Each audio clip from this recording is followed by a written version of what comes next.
രാഷ്ട്രീയമായി UDF ഒരു ജാഥ പ്രതിപക്ഷ നേതാവിൻ്റെയും UDF നേതാക്കളുടെയും നേതൃത്വത്തിൽ നടക്കുന്നത് ഈ പണിമുടക്കിനെ അപമാനിക്കലാണ്. തൊഴിലാളികളുടെ വികാരത്തെ അംഗീകരിക്കുന്നില്ല ഞങ്ങൾ എന്ന ഒരു പ്രതികരണമാണ് അല്ലെങ്കിൽ സന്ദേശമാണ് അവർ നൽകുന്നത്. അല്ലെങ്കിൽ ഇന്നൊരു ദിവസം മാറ്റിവെച്ചെന്ന് കരുതി ഒരു തെരഞ്ഞെടുപ്പിനെയും ഇത് ബാധിക്കാൻ പോകുന്നില്ല. ഈ തൊഴിലാളികളെ നടത്തുന്ന പണിമുടക്ക് വിജയിപ്പിക്കാൻ കഴിയാവുന്ന വിധത്തിൽ പ്രവർത്തിക്കാൻ ബാധ്യസ്ഥരായവരാണ് UDFിലെയും കക്ഷികൾ.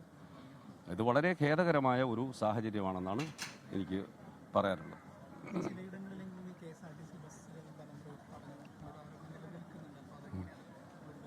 അറിയില്ല, ഈ എല്ലാവരും പണിമുടക്കുമ്പോൾ അതിനെ വെല്ലുവിളിച്ച് കരിങ്കാലികളായി ആരെങ്കിലും പോയിട്ടുണ്ടെങ്കിൽ അറിയില്ല, എന്തെങ്കിലും സംഭവം ഉണ്ടായോന്ന് എനിക്ക് അറിയില്ല.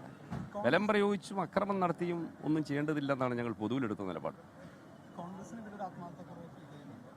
ഉണ്ട്. കോൺഗ്രസ്, INTUC, UDFിൻ്റെ ട്രേഡ് യൂണിയനുകൾ സംയുക്തമായ ഒരു പ്രവർത്തനത്തിലും പങ്കെടുക്കരുത് എന്ന് തീരുമാനിച്ചു.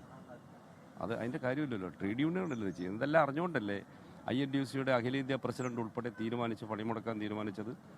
AICC എല്ലാ സ്റ്റേറ്റുകൾക്കും കത്തെഴുതിയത്. ട്രേഡ് യൂണിയൻ നേതാക്കന്മാർ രാഹുൽ ഗാന്ധിയെ പോയി കണ്ട് ഈ പണിമുടക്കിൻ്റെ സാഹചര്യം വിശദീകരിച്ചു.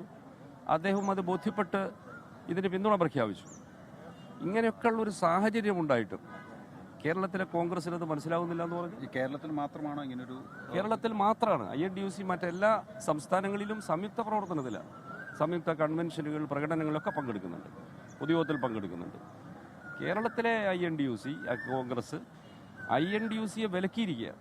ഇന്ന് ജാഥ മാറ്റിവെക്കണമെന്ന് INTUCയും ആവശ്യപ്പെട്ടിരുന്നു എന്നാണ് പത്രവാർത്തകൾ. എനിക്ക് അവരോട് നേരിട്ട് സംസാരിക്കാൻ പറ്റിയില്ല. ഇത് വളരെ വേദനാജനകമാണ്. Okay, thank you. ലോകത്തെവിടെയായാലും ഏത് സമയത്തും 24 വാർത്തകളും ഓഗ്മെന്റഡ് റിയാലിറ്റി പാക്കേജുകളും എക്സ്പ്ലെയിനറുകളും വിശദമായി കാണാൻ ഞങ്ങളുടെ YouTube ചാനൽ നിങ്ങൾക്ക് സബ്സ്ക്രൈബ് ചെയ്യാം.